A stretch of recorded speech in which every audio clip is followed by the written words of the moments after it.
Shalom kekasih-kekasih Tuhan. Selamat bergabung kembali bersama Weni di channel Weni Ministry. Sebelum mendengarkan renungan firman Tuhan, mari kita berdoa terlebih dahulu. Mari kita berdoa. Tuhan Yesus, terima kasih Kau masih memberikan kesempatan kami untuk belajar akan firman-Mu. Tuhan, berbicaralah pada hamba-Mu. Biarlah setiap kami yang mendengar, kami yang bertelinga dapat menyerap, mengerti firman dengan baik, dengan sempurna. Jadikan kami semuanya adalah pelaku-pelaku firman yang berkenan di hadapan Allah. Terima kasih Tuhan Yesus. Terpujilah Engkau Bapa, hanya di dalam nama Yesus kami mengucap syukur dan berdoa. Haleluya. Amin. Saudara, yang menjadi tema renungan pada hari ini adalah gelanggang pertandingan.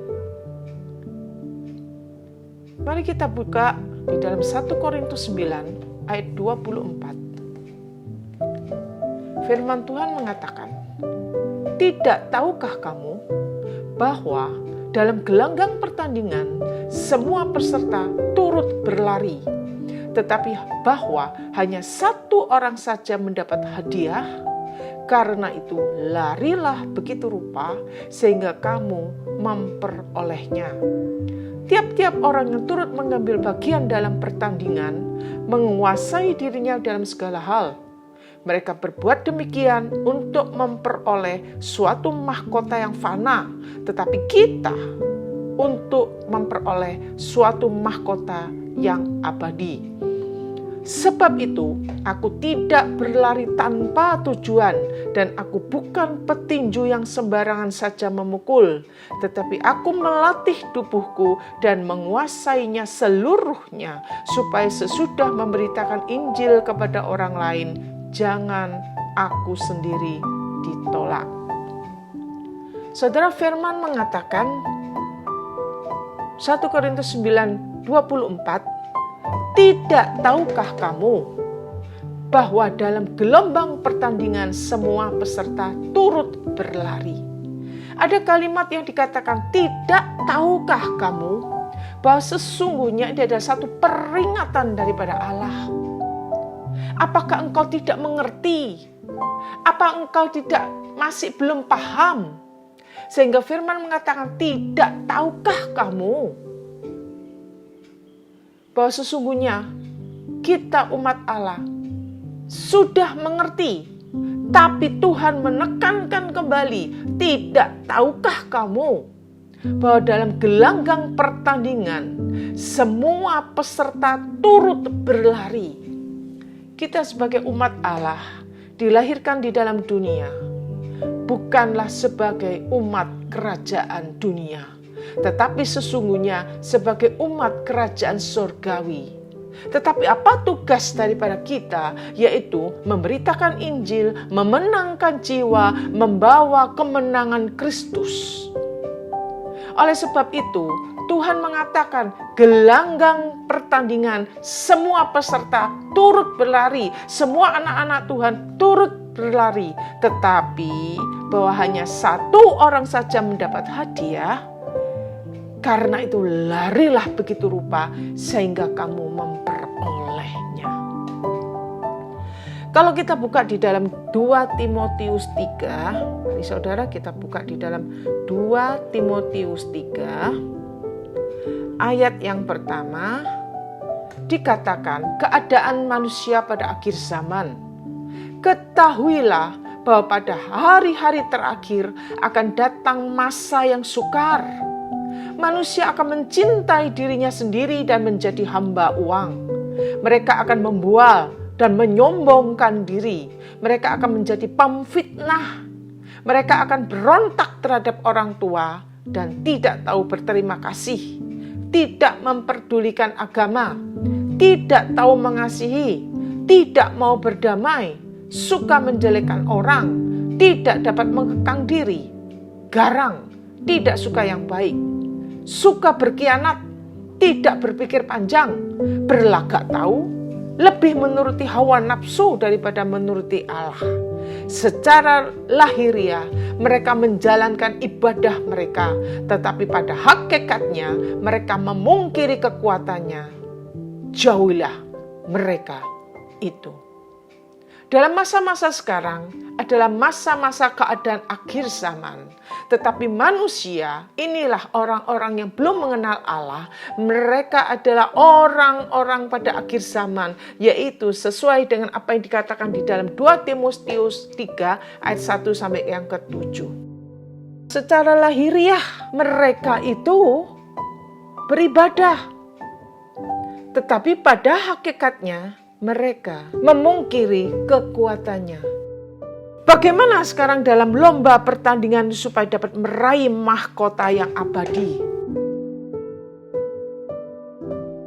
1 Korintus 9 ayat 24. Tidak tahukah kamu bahwa dalam gelanggang pertandingan semua peserta turut berlari, tetapi bahwa hanya satu orang saja yang mendapat hadiah. Karena itu firman mengatakan, larilah begitu rupa sehingga kamu memperolehnya. Bagaimana cara untuk meraih, untuk mendapatkan mahkota abadi yang akan kita raih, yang kita dapat, yaitu yang pertama, tetap mengarah kepada tujuan, tetap mengarah terus, lari sedemikian rupa sebagai anak Allah untuk berjalan sesuai apa yang Tuhan mau. Kalau kita lihat di dalam contoh perjanjian lama, Bapak Abraham, di mana keponakannya itu ada di dalam Sodom dan Gomora. Tuhan memberitahukan kepada Abraham bahwa Sodom dan Gomora akan dimusnahkan. Tapi teringatlah Abraham kepada Lot. Dia terus memohon kepada Tuhan. Bagaimana kalau 45? Bagaimana kalau 40? Bagaimana kalau 30? Bagaimana kalau 20? Sampailah terjadi Lot itu bisa diselamatkan oleh Allah. Lari terus Abraham sampai mengarah kepada tujuan, yaitu meraih daripada Lot supaya dapat diselamatkan. Itu yang dikehendaki Allah. Lari terus cari hadirat Allah. Lari terus cari kekuatan daripada Allah. Jangan ikut daripada keadaan dunia manusia pada akhir zaman. Tapi terus melangkah terus sampai memperoleh mahkota abadi. Kita buka di dalam 2 Timotius yang kedua ayat yang keempat. Seorang prajurit yang sedang berjuang tidak memusingkan dirinya dengan soal-soal penghidupannya, supaya dengan demikian ia berkenan kepada komandannya. Seorang olahragawan hanya dapat memperoleh mahkota sebagai juara apabila ia bertanding menurut peraturan olahraga. Mari kita ikut daripada peraturan Allah supaya kita terus mengarah kepada tujuan, mengarah kepada mahkota abadi supaya kita dapat memperolehnya dengan baik. Yang pertama, tetap mengarah kepada tujuan. Larilah begitu rupa sehingga kamu dapat memperolehnya. Sekarang yang kedua, kita kembali kepada 1 Korintus 9. Saudara, mari kita buka di dalam 1 Korintus yang ke-9. Ayat yang ke-25. Tiap-tiap orang yang turut mengambil bagian dalam pertandingan menguasai dirinya dalam segala hal. Mereka berbuat demikian untuk memperoleh suatu mahkota yang fana, tetapi kita memperoleh suatu mahkota yang abadi. Sebab itu aku tidak berlari tanpa tujuan dan aku bukan petinju yang sembarangan saja memukul. Ada satu yang dilakukan sebagai seorang pelari atau seorang peserta untuk memperoleh daripada mahkota yang abadi, mahkota yang diperoleh dalam suatu kejuaraan, yaitu terus dia bertanding. Yang dia lakukan tidak sembarangan, yang dia lakukan sesuai dengan aturan-aturan yang Tuhan berikan, yaitu bertahan terus dalam pencobaan-pencobaan, bertahan terus dalam segala hal untuk meraih segala kehidupan itu. Yakobus 1:12. Berbahagialah orang yang bertahan dalam pencobaan, sebab apabila ia sudah tahan uji, ia akan menerima mahkota kehidupan yang dijanjikan Allah kepada barang siapa yang mengasihi Dia. Menguasai diri, bertahan dalam pencobaan untuk bisa meraih daripada mahkota abadi, mahkota kehidupan. Saudara, kalau kita melihat contoh di dalam firman Tuhan, Yusuf dibenci oleh saudaranya hanya gara-gara mimpi. Yusuf dibuang ke sumur. Yusuf dipenjara, dijual kemudian dipenjara. Yusuf pun difitnah, tapi dia tetap mengarah terus kepada tujuan, terus memandang ke depan, bahwa dia percaya Allah turut bekerja dalam segala hal untuk mendatangkan kebaikan. Yang pertama tadi saudara, tetap mengarah kepada tujuan. Yang kedua, harus punya penguasaan diri, bertahan dalam pencobaan yang seperti firman Tuhan mengatakan, tidak melebihi kekuatan daripada kita, tidak melebihi kekuatan daripada manusia. Sekarang kita masuk yang ketiga. 1 Korintus 9 ayat 27. Tetapi aku melatih tubuhku dan menguasainya seluruhnya, supaya sesudah pemberitaan Injil kepada orang lain, jangan aku sendiri ditolak. Aku melatih tubuhku, menguasai seluruhnya. Ada latihan yang dijalankan dan harus ada penguasaan diri. Terus berlatih, belajar akan firman Allah, terus dekat melekat kepada Kristus, terus masuk dalam hadirat Allah, dan harus punya penguasaan diri. Kalau kita semakin dekat kepada Allah, ada roh-roh yang lain yang tidak suka, pasti kita diganggu, pasti kita dipengaruhi, pasti kita dikacaukan, terus mengarah terus mengarah kepada tujuan, yaitu melatih diri supaya apa yang kita mau kita cari, yaitu mahkota kehidupan, mahkota abadi, dapat kita raih dengan baik. Yang ketiga, punya mental pemenang. Pasti bisa dan pasti bisa.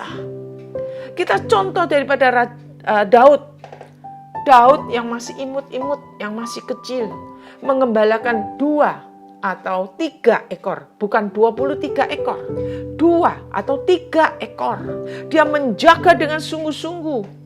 Kakak-kakaknya seorang perwira, seorang prajurit yang gagah perkasa, tapi Daud ditaruh di padang menjaga daripada domba-dombanya. Daud terus tetap tenang, dia tetap fokus, dia tidak merasa dirinya kecil, dia tidak merasa minder, dia terus menjaga apa yang sudah ditetapkan oleh orang tuanya untuk menjaga kambing domba. Dia dalam kondisi untuk menjaga dombanya, dia pun memetik kecapi, dia memuji, memuliakan nama Allah. Itu saat-saatnya dekat melekat kepada Kristus.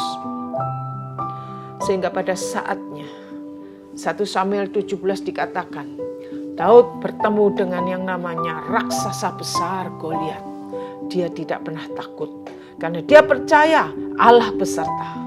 Jika Allah di pihak kita, ada kemenangan yang Tuhan berikan. Jangan takut saudara. Mari kita melangkah sebagai seorang pemenang yang besar, pemenang pemenang meraih mahkota kehidupan, pemenang meraih daripada piala mahkota abadi. Yang pertama, tetap mengarah ke tujuan, yaitu kepada fokus kepada Kristus. Yang kedua, harus punya penguasaan diri. Jangan terpengaruh dengan hal-hal kondisi bagaimanapun, tetap menguasai diri, bertahan dalam pencobaan. Dan yang ketiga, punya mental pemenang, percaya Allah beserta, ada kemenangan demi kemenangan yang terjadi, percaya Allah di pihak kita, kita tidak pernah gagal, sebab janji firman Tuhan mengatakan meskipun kita jatuh tidak sampai tergeletak, sebab tangan Tuhan menopang, tangan Tuhan mengangkat, membawa membawa sebagai pemenang yang luar biasa. Dan kehidupan sebagai seorang pemenang bagi Kristus adalah sebagai teladan yang baik, yang membawa kepada dampak. Siapa yang melihat, mereka akan percaya kepada Kristus. Tetap beriman kepada Tuhan. Tetap percaya bahwa Allah akan bekerja. Karena Dia adalah gembala yang baik. Filipi 4:13 mengatakan, segala perkara dapat kutanggung bersama Dia yang memberikan kekuatan kepadaku. Mari saudara kita berdoa. Tuhan Yesus, terima kasih buat firman-Mu yang memberikan kekuatan luar biasa. Kalau kami Tuhan sebagai umat-Mu ada dalam dunia ini, harus berlari sedemikian rupa untuk masuk dalam gelanggang pertandingan di dalam dunia ini.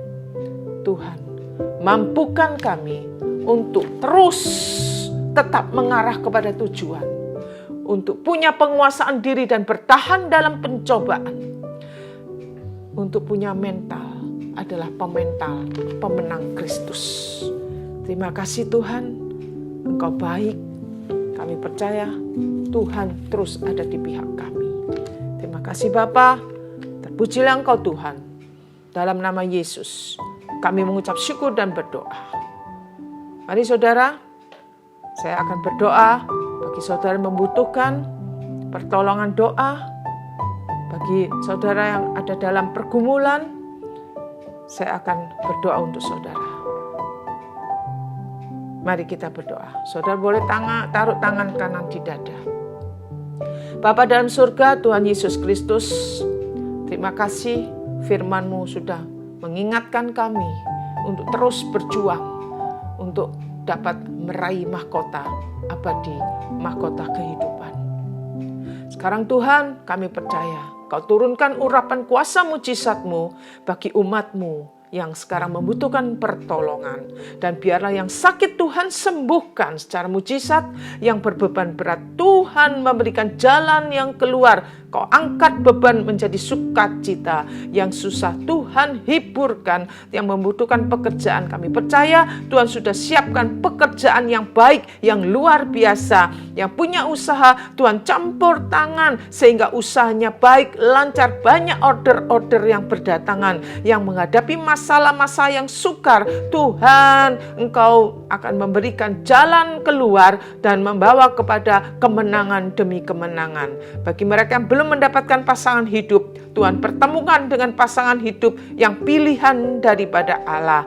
Dalam Roma 8:28, Allah akan turut bekerja dalam segala sesuatu untuk mendatangkan kebaikan bagi mereka yang mengasihi Dia. Dalam Filipi 4:13, segala perkara dapat kutanggung di dalam Dia yang memberikan kekuatan kepadaku. Dalam Yakobus 5:16b, doa orang yang benar bila dengan yakin didoakan sangat besar kuasanya. Dengan percaya maka akan melihat kemuliaan Allah, dengan percaya maka mujizat Allah akan terjadi, dengan percaya maka pintu-pintu berkat akan dibukakan bagi umat-Mu Tuhan. Terima kasih ya Bapa, di dalam nama Tuhan Yesus Kristus hamba-Mu sudah berdoa. Haleluya, amin. Terima kasih kekasih-kekasih Tuhan yang sudah mendengarkan renungan singkat ini, dan semoga menjadi berkat bagi kekasih-kekasih Tuhan semuanya. Dan bantu support ya dengan memberikan like, share, dan komen, serta subscribe. Jangan lupa tekan tombol lonceng untuk mendapatkan renungan yang terbaru dari Weni Ministry. Terima kasih. Tuhan Yesus memberkati kekasih-kekasih Tuhan semuanya. Amin.